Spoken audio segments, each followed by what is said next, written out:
우리가 방향을 좀 전환할 때가 왔다. 사실 그렇잖아요. 그 성장이라는 게 보통 20대 초중반의 성장이 멈추잖아요. 근데 30이 되고 40이 돼서 계속 이게 뭔가 키가 크고 문제가 아니라 이건 사람이 아니라 괴물이라는 거예요. 그러니까 20대 초중반의 성장 멈추면 그때부터는 머리가 그러니까 성숙해져야 되는 거죠.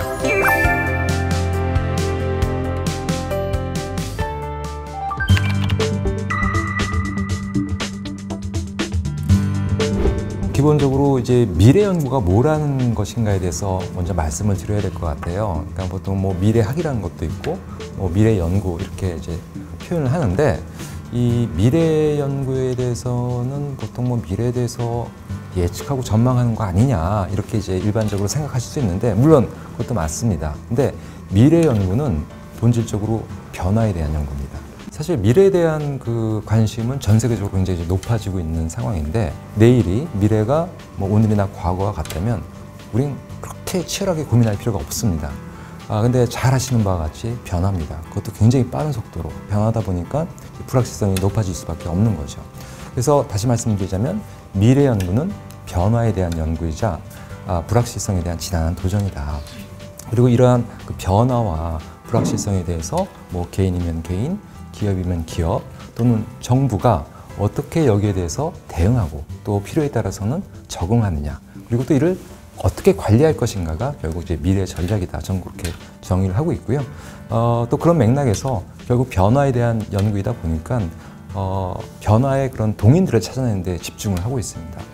변화에도 이 구조적인 변화가 있죠. 그러니까 예를 들어서 인구 구조 변화라든가 또는 뭐 기후 변화라든가 아니면 또 과학 기술을 가지고 여러 가지 혁신이 가지고 이제 구조적인 변화가 있고, 그다음에 이게 구조적이지는 않지만 변화의 징후라는 것들이 있습니다. 그 변화의 징후를 발굴하는 데도 초점을 맞추고 연구하고 교육을 진행을 하고 있습니다.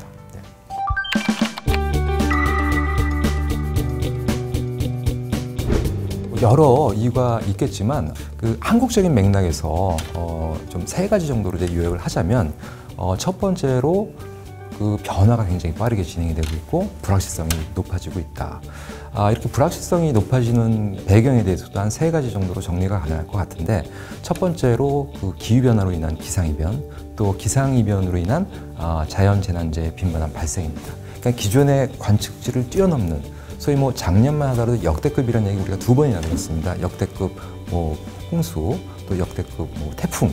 그러니까 이게 예측이 어려운 거예요. 그러니까 언제 이런 어떤 형태로 자연재난재해가 발생할지 잘 모르기 때문에 이런 불확실성을 높이는 하나의 요인이 될 것 같고, 두 번째는 챗 GPT 같은 소위 그 파괴적인 기술들이 계속 출현을 하고 있잖아요.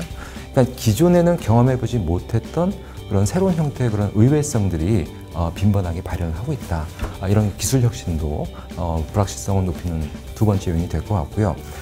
마지막으로는 저는 이 지구가 좀 너무 지나치게 연결되어 있는 것이 아닌가. 소위 뭐 초연결 사회란 말이 등장할 정도로 교통통신 기술이 발달하면서 뭐 어쩔 수 없는 현상이지만, 이렇게 워낙 그 연결이 이제 그 밀접하게 되면서 지구 반대편에서 나타난 어떤 현상이나 또는 사건이 만 하루도 되지 않아서 우리나라에서 이제 볼 수 있는. 그러니까 이게 뭘 의미하냐면요, 한 지역이나 국가나 사회가 이러한 변수를 또는 불확실성을 통제하기가 그만큼 어려워졌다는 거예요. 그 다음에 두 번째 우리 사회가 미래에 대해서 이제 관심을 갖게 된 배경으로는 인구 구조 변화라든가 또는 기후 변화와 같은 중장기적인 도전 과제에 한국 사회가 이제 직면하기 시작하면서부터입니다. 1, 2년 이렇게 단시일에 뭐 해결할 수 있는 문제도 아니고 상당히 거시적이고 구조적인 그런 도전 과제라는 거죠. 그래서 우리 한국 사회가 좀 더 먼 미래를 바라보기 시작한 그런 배경이 아닐까라는 생각이 들고요. 그다음에 세 번째 그 배경은요, 지난 한 50년 동안 우리나라가 그 압축 성장이라는 걸 이뤄왔잖아요. 압축적인 그런 경제 성장 또는 민주화, 산업화, 이걸 굉장히 짧은 시간 내에 이루었습니다. 그런데 어느 순간부터는요, 우리가 뭔가 벤치마킹 해야 될, 따라갈 모델 자체가 없어진 거예요. 그러니까 예전에 소위 패스트 팔로우라고 그래가지고 뭔가 미래를 고민할 때 일본이라고 하는 굉장히 좋은 경제 산업 모델이 있었고 또 미국과 유럽이라고 하는 이제 정치 모델이 있었는데 이제는 우리가 그들과 거의 동일선상에 서 있거나 일부 분야는 앞서기도 합니다. 그러니까 더 이상 뭔가 따라갈 모델이 안 보이기 시작한 거예요. 그래서 이제는 한국적 맥락에서 우리 스스로 우리 미래를 위한 뭔가 모델을 만들어야 된다. 미래를 바라보면서 다른 나라들이 가보지 못한 길을 찾아야 되고 또 다른 나라들이 해보지 못한 정책이나 제도를 만들어야 될 때가 된 거죠. 기정학이라고 하는 건요. 예전에는 지리적인 위치가 국가의 운명을 좌우하지만 최근에 들어서는 그 국가가 첨단 기술과 산업을 보유하고 있는지 여부에 따라 외교나 안보나 동맹 관계가 좌우되는 굉장히 중요한 요소로 좀 부각이 되고 있다. 그런 논리를 좀 피고 있고요. 제가 최근 몇 년 동안 이제 우리나라의 국내 몇몇 굴지의 대기업들하고 프로젝트를 진행한 적이 있었는데 소프트웨어 역량을 이제 강화하려고 굉장히 노력을 하고 있는데 이제 문제는 국내외 S급 인재들이 국내 기업으로 안 온다고 그럽니다. 근데 결국은 처우 문제예요.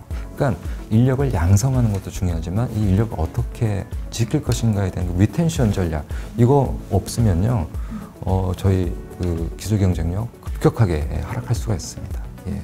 그래서 이 소프트웨어의 중요성을 뭐 다 잘 알고 계시지만 결국은 하우의 문제인데 하우는 결국은 인력이다, 인재다. 인재를 키워내는 것도 중요하지만 키워낸 인재를 어떻게 지킬 것인가는 더 중요하다는 거죠.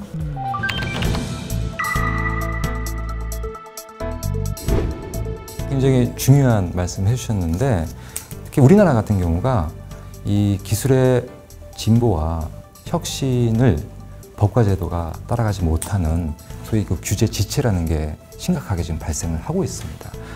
특히 우리나라 같은 경우는 그 규제가 굉장히 많고 또 복잡해요. 그 이유가 이 사회적인 신뢰가 없기 때문에.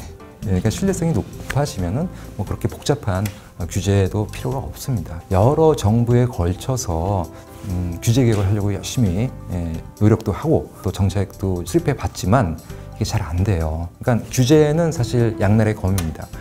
국민의 그런 그 생명과 안전을 또 국가가 보호해야 될 그런 의무가 있기 때문에 이런 위험성을 좀 사전에 차단하기 위해서 규제를 하는 경우도 있고 이게 좀 과도하다 보면요 새로운 기술이 이 산업화되는 사업화되는 것을 또 가로막는 하나의 장애 요인으로 작용을 하는 거죠. 지난 정부에서 좋은 제도를 하나 만들어냈어요. 규제 샌드박스라는 제도입니다. 그 사업이 활성화됐을 때 영향을 받을 수 있는 이해 당사자들이 모여가지고 사전에 쭉 논의를 합니다. 여러 가지 미래에 대한 가능성도 얘기해보고 또 시뮬레이션도 해보고 그래서 이 정도면 괜찮겠다 그러면 일단 한시적으로 규제를 좀 풀어보고 이런 것들을 조금 더 확대할 필요가 있지 않겠나. 이 미래 연구라는 건요, 미래 전략이라는 건요 지속적으로 진행이 돼야 됩니다. 관찰과 관련된 데이터 또 이런 과정을 통해서 얻어진 역량들이 계속 축적이 돼야 되는데 우리나라는 자꾸 끊겨요. 공직 사회도 마찬가지고 정부도 마찬가지입니다. 정부가 들어올 때마다 달라지는 거예요.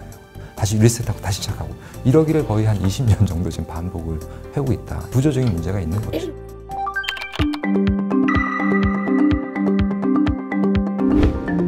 저도 뭐 그런 이야기도 많이 듣습니다. 그렇게 말씀하시는 분들한테 저는 항상 그 얘기를 합니다. 우리가 미래에 대해서 어떤 비전, 목표를 세우면 지금 현 상황을 바꿀 수 있다. 지금의 그런 그 투자가 미래에 대한 투자가 단기적으로는 조금 비용이 들 수 있더라도 중장기적으로 봤을 때는 우리가 투자한 비용보다 훨씬 더 큰 그 편익과 효용을 얻을 수 있다. 인센티브 이 논리를 잘 설명을 해드릴 필요가 있어요. 근데 이게 쉽지는 않은 부분인 거죠. 당장 이제 이익을 이제 원하시기 때문에 국회 미래연구원에서 하나의 그 2037년 미래 비전을 발표한 적이 있었어요. 그 비전이 너무너무 마음에 들었는데 어떤 비전이냐면요.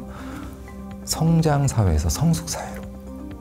그러니까 사회도 그렇고 경제도 그렇고 이제는 양적인 성장을 추구하는 것이 아니라 질적인 성장을 추구해야 될 때가 왔다.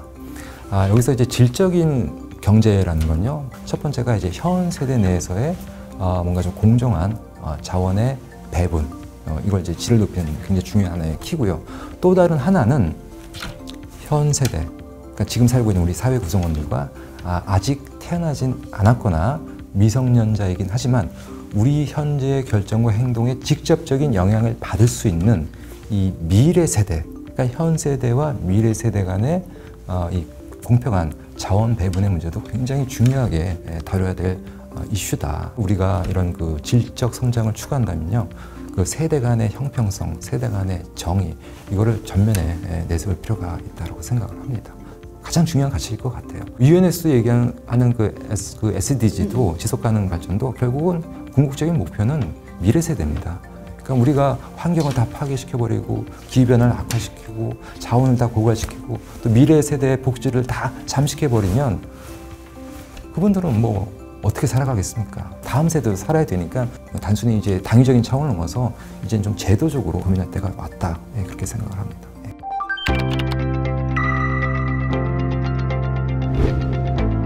저는 뭐 그동안 가장 관심을 갖고 또 연구를 진행해 왔던 부분이 인구 구조 변화예요. 사실 저는 2000년대 후반부터 저출생 문제가 사회화되면서 여기저기 출산율 높여야 된다. 이제 그런 논의들이 있었는데 저는 그때부터 이미 출산율 회복 반등도 어렵다. 앞으로 계속 떨어질 것이다. 라고 주장을 계속 했어요. 우리나라보다 앞서서 그런 그 저출산 현상을 경험한 나라들이 데이터가 증명을 그렇게 해주고 있거든요. 물론 뭐 출생률을 회복하는데 우리가 뭐 노력을 게을리해서는 안 되지만은 일단은 인구가 감소하고 고령화되는 사회에 빨리 우리가 이제 적응하는 방향으로 인구 구조 정책 방향을 틀어야 된다. 그렇게 이제 여러 번 이야기를 했었습니다. 지금까지 우리나라의 이제 정치, 경제, 사회, 문화, 심지어 교육까지 모든 이런 시스템의 전제는요, 인구가 계속 증가하고 경제가 성장하는 구조에 다 맞춰져 있습니다. 근데 지금 그 반대로 가잖아요. 거기에 맞게끔 전제도 바꾸고 이제 시스템도 바꿔야 되는데 그 중에 가장 대표적인 게 연금 개혁입니다. 이 상태로 가다간 우리의 그 후손들, 뭐 자녀 세대, 손자 세대는요, 연금 구경도 못합니다. 이건 너무 무책임한 일이잖아요. 이게 이해관계가 워낙 첨예하게 얽혀있기 때문에 쉽게 지금 해결이 안 되는데 이번 놓치면요 앞으로는 더 이상 기회가 없을 겁니다. 이제는 인구도 그렇고 경제도 그렇고 양보단 질에 초점을 맞춰야 된다. 인구의 양을 늘리는 건 쉽지 않습니다. 그러면 질을 높여야 되는 거거든요. 우리가 방향을 좀 전환할 때가 왔다. 사실 그렇잖아요. 그 성장이라는 게 보통 20대 초중반의 성장이 멈추잖아요. 근데 30이 되고 40이 됐어도 계속 이게 뭔가 키가 크고 문제가 아니라 이건 사람이 아니라 괴물이라는 거예요. 그러니까 20대 초중반의 성장 멈추면 그때부터는 머리가 그러니까 성숙해져야 되는 거죠. 저는 지구의 시스템도 그렇고 경제도 그렇게 가야 된다고 생각을 합니다. 그러니까 질적 성장이 뭐라는 것인가에 대해서 우리가 좀 개념을 좀 명확하게 해야 되고 그런 질적 성장으로 가기 위해서 우리가 그럼 지금부터 어떤 노력을 해야 될지, 뭘 바꿔야 될지, 어떤 걸 새롭게 추진해야 될지 이런 것들을 이제 고민해 보면 되게 좋을 것 같아요.